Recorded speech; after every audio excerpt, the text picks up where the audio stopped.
Salut, je m'appelle Pierre Guilbeault et en 2019, j'ai fait le choix de quitter mon job à Paris chez Google dans un objectif, partir dans une quête personnelle que j'ai appelée craquer le jeu de la vie. Pour moi, craquer le jeu de la vie, ça veut dire cumuler 4 choses qui sont importantes à mes yeux. Prendre du plaisir dans mon activité professionnelle, avoir du sens quand je me lève le matin, avoir des revenus cool et avoir un équilibre de vie au quotidien parce que je trouve que c'est important de pouvoir profiter du moment présent.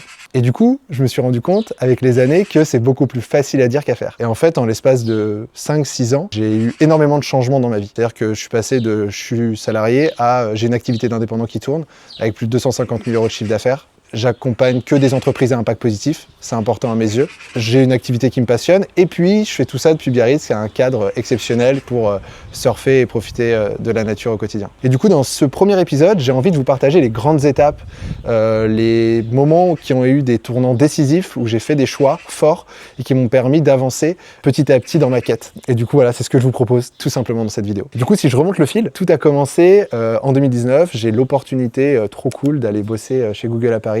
Je découvre un environnement incroyable, des gens brillants, un job stimulant. Mais en creusant, je me rends compte que je ne me suis pas forcément à ma place. Parce que moi, j'ai un profil doueur, j'adore faire. Et je me rends compte que j'ai plus un profil où je dois briefer des gens, donner du feedback, être chef de projet. Je ne me projette pas non plus forcément dans le job de mes boss. Je finis souvent à plus de 19 h parce que j'ai des calls avec les US, donc l'équilibre de vie, c'est pas toujours ça. Et puis, j'habite à Paris. Et donc, qui dit Paris, dit, en fait, t'es pas proche de la nature, tu peux pas aller surfer, etc. Donc, c'est génial, mais c'est pas idéal. Et donc, à ce moment-là, je me rends compte que ça me va pas. Plutôt que de rester dans mon coin, j'en parle autour de moi. J'en parle d'ailleurs à 3 amis, Cyril, Théo et Guillaume. Et en fait, ce qui est dingue, c'est que eux me disent, mais moi non plus, je me sens pas à ma place aujourd'hui dans mon activité. Et donc, plutôt que de rester chacun de notre côté, ce qu'on décide de faire, c'est de tout quitter et de se retrouver ensemble dans une nouvelle ville pour faire un nouveau départ dans l'objectif de trouver notre voie. Et donc là, ce qui est trop cool, c'est qu'on choisit Nantes parce que c'est à 1 heure du surf en voiture, on est tous surfeurs, et puis on est à 2 heures en train de Paris, ce qui permet de rester connecté avec des opportunités pro et aussi avec nos copines accessoirement à qui on a dû annoncer qu'on bougeait. Et donc voilà, 6 mois plus tard, après ces premières discussions tous ensemble, on trouve une baraque, une maison à 200 mètres carrés, et puis on la réaménage. Au rez-de-chaussée, on crée un espace de coworking, c'est-à-dire qu'on va chercher tout bêtement des tréteaux, des planches, on met nos ordinateurs, et à 7-8 heures du matin quand on se lève, plutôt que d'être tout seul et d'être un peu déprimé en mode du coup je fais quoi maintenant, en fait on se pose des questions, on s'entraide, on se donne des conseils. Et donc l'idée c'est de trouver notre voie. Soit c'est un job, soit c'est une carrière d'indépendant, mais il faut avancer. À ce moment-là, moi, je me pose la question, c'est quoi la prochaine étape? Qu'est-ce que je fais? Et puis, je réfléchis à ma zone de confort et là où j'ai pu m'éclater plus tôt dans ma vie. Et puis, j'ai pas mal bossé dans des incubateurs à l'étranger. C'est un truc que je connais. Donc, ce que je fais, c'est que j'envoie un email à tous les incubateurs de Nantes en leur disant, voilà, moi, je suis plutôt bon en marketing, j'ai du temps. Est-ce que ça vous dit que je donne des conseils à vos startups? Et puis, en fait, trop cool, j'enchaîne des cafés avec tous les incubateurs de Nantes. Et puis, j'ai un super match avec un des incubateurs qui s'appelle Imagination Machine. C'est un startup studio qui vient de créer 10 boîtes à impact positif dans plein de domaines différents. Et puis ils se disent, viens avec plaisir mentorer nos boîtes, quoi. Et donc c'est comme ça que j'ai commencé à me rapprocher du sens qui était important pour moi et puis à gagner mes premiers euros parce qu'au début je l'ai fait gratuitement et puis après à force de créer la relation j'ai commencé à facturer, je pense à l'époque 60 € hors taxe de l'heure et puis je donnais des conseils sur les sujets marketing croissance. C'était avec les mini-mondes à l'époque. C'était assez cool parce que ça y est, je commençais à devenir indépendant, je commençais à gagner mes premiers euros et puis avec des boîtes qui étaient alignées avec mes valeurs. Puis en fait c'est à ce moment-là où je me suis dit, oh là, mais d'un coup t'es plus salarié, t'es indépendant et du coup faut quand même réfléchir à l'avenir, tu mets de côté, comment est-ce que tu fais, c'est à toi de créer ta propre retraite. Et donc ça a planté la graine pour moi de prévoir l'avenir et du coup au final, quelques années plus tard, ouvrir un compte chez Caravelle. Et du coup, j'ai envie de vous en parler un petit peu parce que ce qui est trop cool, c'est que Caravelle, c'est le sponsor des premiers épisodes de mon projet de podcast. Donc, je les remercie énormément de me soutenir dans ma création de contenu. Ça m'a permis d'ouvrir un plan d'épargne retraite. Donc, c'était il y a quelques années. Et donc, ça me permet 3 avantages au quotidien. Donc, j'ai commencé par mettre un virement de 1 000 €, puis 300 € par mois. Donc, en fait, sans vraiment y penser, j'ai un virement automatique qui part. Et en fait, en quelques années, ça m'a permis de mettre de côté plusieurs milliers d'euros pour prévoir l'avenir. Et donc, en fait, avec la simulation que je vois sur le site, ça me permet en fait plus tard de cumuler plusieurs centaines de milliers d'euros de côté si je prends ma retraite à 67 ans. Alors j'espère que je l'aurais pris bien avant, mais ça sera déjà très cool pour ça. Donc à la fois de mettre de l'argent de côté, à la fois de l'investir dans des projets engagés qui sont alignés avec les accords de Paris, et donc on reste sous les 2 degrés du réchauffement climatique et on exclut les énergies fossiles, et ça c'est important pour moi. Puis le troisième avantage qui est aussi cool, c'est que on peut aussi du coup avoir des réductions d'impôts. Donc en fait c'est par rapport à sa tranche d'imposition. Moi comme je vous l'ai dit, j'ai investi 3 600 € par an dedans, j'ai une tranche d'imposition de 41%, et donc chaque année j'ai une réduction d'impôt de 1 476 €, ce qui est plutôt cool. Donc si ça vous dit d'aller jeter un œil, je vous mets le lien dans la description. J'ai même un code de parrainage, c'est Pierre Geek qui s'affiche à l'écran, et donc ça permet d'avoir 3 mois de frais offerts. Donc voilà, vous pouvez aller jeter un œil, mais attention, moi je suis pas un expert du tout en gestion de patrimoine en investissement, donc ça c'est pas du tout un conseil en investissement, c'est plus un retour d'expérience. Moi je suis vraiment content d'avoir sauté le pas, mais je vous propose d'aller jeter un œil et voir si c'est adapté à vos besoins. Donc ça c'est voilà, c'était vraiment les débuts de ma carrière d'indépendant, on va dire. Et puis du coup j'ai commencé à accompagner ces boîtes là chez Imagination Machine, à gagner de plus en plus d'argent en freelance, jusqu'à en fait passer 6 mois où à côté de cette activité de freelance, je développais un projet qui s'appelait la boîte numérique, dans laquelle justement avec un ami Théo avec qui j'étais en colocation, on documentait nos apprentissages en tant que freelance. Puis on s'est dit tiens, tu sais quoi, on va se faire un week-end sprint de 2 jours pour bosser à 2 sur ce projet la boîte numérique. Et donc on est parti à l'Île-Dieu pour se dire voilà, on est focus, on sort de notre routine, et l'objectif c'est d'avancer sur la plateforme. Et donc ce qui est assez ouf, c'est qu'on est parti 2 jours. Donc moi dans mon sac à dos j'avais mon ordinateur, 2 caleçons, 2 t-shirts, et en fait le dimanche soir il y a monsieur Macron qui a dit écoutez, on est en guerre. Nous sommes en guerre. On ferme le pays. Et donc avec Théo, on est resté 2 mois et demi sur l'Île-Dieu, et donc 2 mois et demi avec 2 caleçons.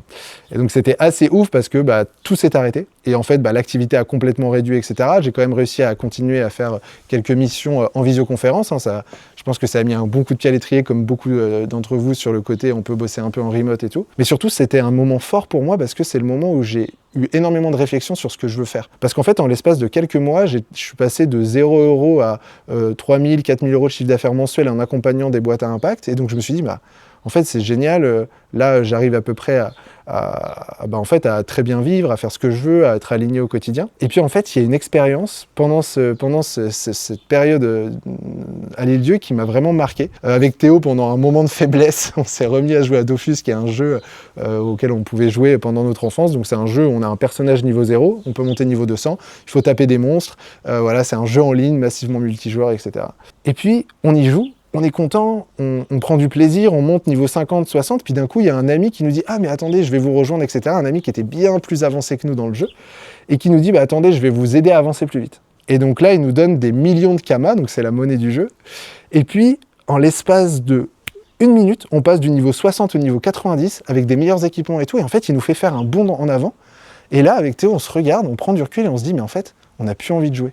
On n'a plus envie de jouer au jeu, parce qu'en fait, on nous a fait tout passer les étapes, et en fait, on a perdu le goût de jouer parce qu'en fait, c'est trop facile. » Et donc, ce qui est dingue, c'est qu'au moment où j'ai vécu cette expérience, j'ai découvert la conférence de Simon Sinek, qui est le mec qui a créé le concept Start with Why, que je vous recommande vraiment d'aller jeter un œil. D'ailleurs, je vous mettrai les trucs dont je parle en description, les ressources si vous voulez aller plus loin. Et donc lui, il venait de sortir un livre, il venait de faire une conférence qui s'appelle The Infinite Game, le jeu infini.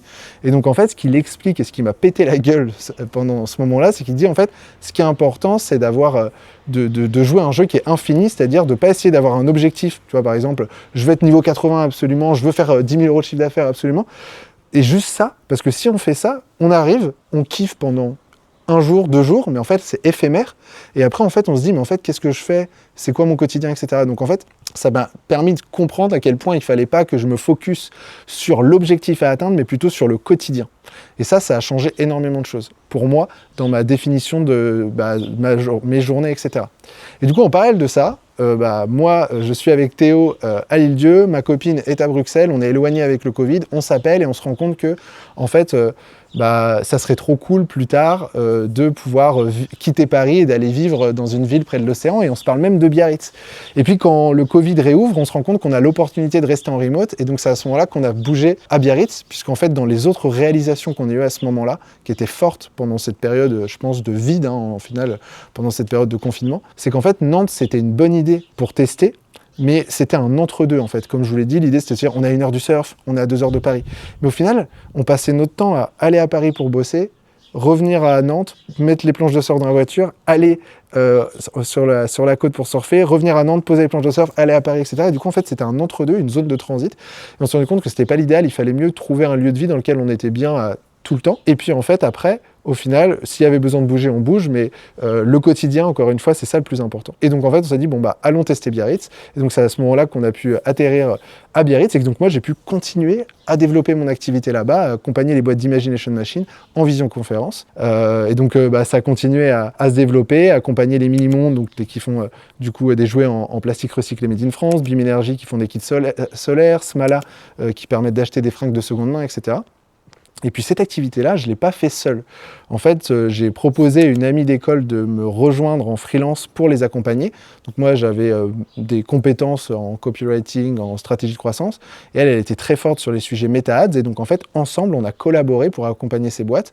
Et on les a aidés à passer le 1 million d'euros de chiffre d'affaires en l'espace de quelques mois. C'était assez ouf. Les mini-mondes, boum, quelques mois, 1 million d'euros. Smala, boum, quelques mois, 1 million d'euros. Bim Energy, boum, quelques mois, 1 million d'euros de chiffre d'affaires.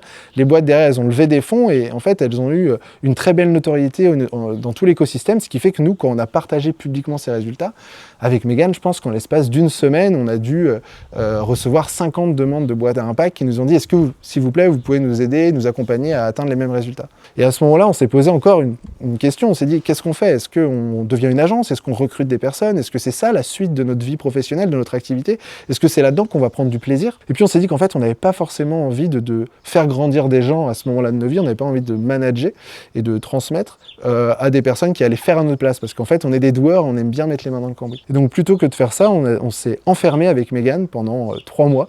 On a co-créé une plateforme avec des outils no-code qui s'appelle Marketing Flow, dans laquelle on a documenté toutes les stratégies de croissance qu'on a mis en place pour ces boîtes-là, dans le but de les transmettre à d'autres personnes, d'autres fondateurs et responsables marketing de boîtes à impact. Quelques mois plus tard, je dirais 3-6 mois plus tard, on a lancé Marketing Flow, une plateforme dans laquelle tu pouvais t'abonner, prendre une adhésion et du coup te former au marketing. Et là, ce qui est dingo, c'est qu'en l'espace de 1 mois, on a une centaine de boîtes qui nous ont rejoints parce qu'ils voulaient du coup reproduire les différentes stratégies. Et donc ça, c'était assez cool parce que ça nous a permis du coup de, encore une fois, on avait notre activité de freelance et puis de découvrir l'aventure entrepreneuriale, créer une plateforme, un produit, faire un produit éducatif, transmettre à plein de gens et essayer d'avoir encore plus d'impact positif, c'est-à-dire ok, en freelance on arrive à aider des boîtes à se développer, à avoir plus de notoriété, devenir la norme. Et bien là en fait d'une autre manière, au lieu de faire, on apprend à transmettre pour qu'ils puissent le faire eux-mêmes. Et donc on a fait ça, sauf qu'en fait on s'est rendu compte que c'était dommage parce que les gens ils arrivaient sur la plateforme mais en fait ils se parlaient pas.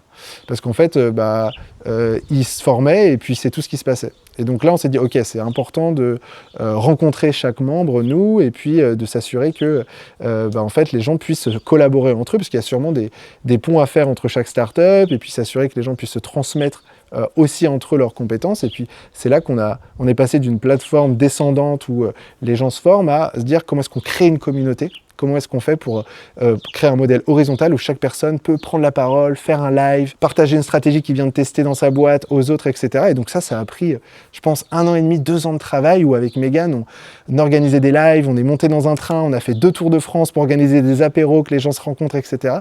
Et c'était assez ouf comme expérience. Et donc en fait, on avait vraiment une activité hybride où 2 jours, 3 jours par semaine, chacun de notre côté, on mettait les mains dans le cambouis en freelance, on accompagnait les boîtes à impact. Et puis 2-3 jours, en fait, on développait cette communauté, on a fait croître jusqu'à plus de 400 membres qui s'entraident au quotidien. Donc c'est une expérience assez ouf. Cette équation hybride a toujours très bien fonctionné. C'est-à-dire que j'avais une casquette de Head of Growth en freelance et une casquette de cofondateur de communauté à côté. Ça s'est plutôt bien développé au fur et à mesure, jusqu'à, je dirais, janvier 2024, qui a été un gros tournant, puisque en janvier, j'apprends que ma femme est enceinte et que mon associé est enceinte, et qu'elles vont, qu'on va devenir parents la même semaine en septembre 2024. Et là, c'est la grosse claque de se dire, waouh, tout l'équilibre qu'on a créé, tout ce qu'on a fait va être complètement bouleversé. Il faut se préparer pour pouvoir gérer cette situation-là. Et donc, ça a été aussi des nouvelles décisions à prendre. Avec Mégane, on a pu déléguer, se faire accompagner par des freelances pour pouvoir gérer la transition quand on n'était pas là. Et puis, il a fallu aussi, moi, prendre de l'avance sur mon chiffre d'affaires, évidemment, pour pouvoir prendre un congé paternité, etc. Et puis, c'est là où il y a eu un autre tournant, c'est-à-dire qu'un mois avant de devenir papa, j'ai un de mes plus gros clients que j'accompagnais en tant que Head of Growth qui me dit, écoute, on coupe les budget marketing, faut qu'on ait la rentabilité le plus rapidement possible. Et donc moi, 1 mois avant de devenir papa, j'ai 80% de mon revenu qui tombe. Et donc là, c'est une grosse claque parce que je me dis, ok Pierre, ça fait 4 ans que tu mets tous les œufs dans le même panier, c'est-à-dire que tu es head of growth, tu gères et exécutes 6 à 7 leviers marketing pour une boîte, c'est génial, c'est un bon revenu en freelance, mais d'un coup, quand la personne part, et ça m'est déjà arrivé plusieurs fois par le passé, tu te retrouves à poil en termes de chiffre d'affaires, et c'est pas évident à vivre comme sensation. Et donc je laisse le truc passer, de toute façon, j'ai pas le temps de me retourner, je deviens papa, c'est une expérience extraordinaire, et la graine est plantée, il faut que je change mon modèle. Ça ne peut pas fonctionner d'avoir tous les œufs dans le même panier. Quand je rentre de congé paternité, je décide de me spécialiser. Un truc qu'on voit partout, que je dis à beaucoup de monde quand j'accompagne des boîtes, mais que effectivement c'est très dur à faire parce que c'est contre-intuitif de devoir dire non. Et je décide de me spécialiser sur une activité dans laquelle je prends énormément de plaisir, qui est le ghostwriting sur LinkedIn, c'est-à-dire d'accompagner des fondateurs de boîtes à impact à prendre la parole pour devenir viral et en fait générer des clients, de la notoriété, etc. Je lance l'offre en novembre 2024 et ça explose. J'ai 10-15 demandes de fondateurs que j'accompagne avec des super résultats, des posts qui font 5000, 6000, 2000 likes. Et donc là, je me dis waouh, c'est extraordinaire de se dire qu'en fait, on peut faire moins mais mieux. On peut décider, même si c'est contre-intuitif, de faire moins de choses, mais en fait d'aller plus loin dans cette chose-là. Et donc aujourd'hui, ma semaine, elle ressemble à ça. J'ai une dizaine de clients, fondateurs de boîtes à impact, que j'accompagne à prendre la parole sur LinkedIn. Je fais des calls avec eux l'après-midi. Le matin, je rédige les posts. Et puis, il y a 2 jours par semaine où je continue à développer, co-animer à la communauté Marketing Flow. Il y a plus de 400 personnes. Et je fais tout ça depuis Biarritz. Et c'est un équilibre que j'ai trouvé et qui fonctionne super bien pour moi. Mais je me suis rendu compte aussi que l'équilibre, il n'était jamais fini. Malheureusement, il y a toujours des choses dans la vie qui vont venir bouleverser notre équilibre. Et donc, en fait, c'est important d'écouter les signaux faibles du marché, ce qui se passe, de moi, mes envies, pour pouvoir constamment anticiper ce dont je vais avoir besoin dans ma vie pro et ma vie perso, ce dont je vais avoir envie, pour pouvoir construire au fur et à mesure la vie qu'on a envie d'avoir. Et donc moi, c'est ça que je vous propose sur ce podcast, sur cette chaîne YouTube, c'est de vous partager les grandes étapes avec beaucoup de détails et de granularité qui m'ont permis d'arriver là où j'en suis aujourd'hui, mais surtout mes réflexions au quotidien, parce que comme je vous le dis, craquer le jeu de la vie, c'est un jeu qui est infini. Parce qu'on n'arrive jamais sur une marche et on se dit ça y est, c'est fini et je suis bien. Et donc c'est ça qui est intéressant, je trouve, et c'est ça qui donne du goût à ce qu'on vit au quotidien, c'est qu'on monte sur une marche, on peut s'en satisfaire et c'est cool, et puis d'un coup on se rend compte qu'on va avoir besoin de monter sur une autre pour la prochaine étape, et comment on fait, c'est quoi le chemin, et comment est-ce que je me perds pas dans tout ça, et comment je m'assure que les piliers du début, je les perds pas en cours de route parce que trop d'ambition, ou alors juste moins d'énergie, etc. Donc c'est vraiment un travail continu, mais que j'adore, et que du coup je vous propose de vous partager avec ce podcast. Donc si ça vous intéresse d'en apprendre plus, de découvrir,